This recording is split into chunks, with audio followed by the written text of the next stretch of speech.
السلام عليكم، مرحبا بكم في قناتكم عالم المباريات.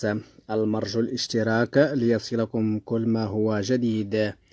موعد مباراة المنتخب مصر أمام المنتخب إسبانيا الودية استعدادا لكأس العالم 2026 والقنوات الناقلة.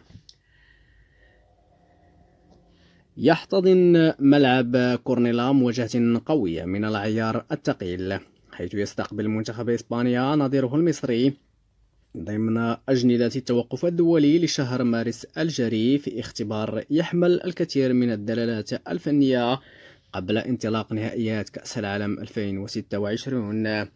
ويدخل منتخب مصر هذه المواجهة بمعنوية مرتفعة بعدما حقق فوزا كبيرا على المنتخب السعودي برباعية نظيفة.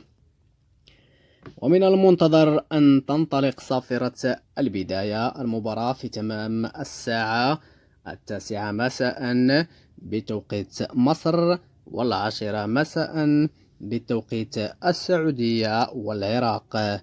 كما سيتم نقل هذه المباراة على قناة اون سبورت المصرية. من التعليق محمد الكواليني.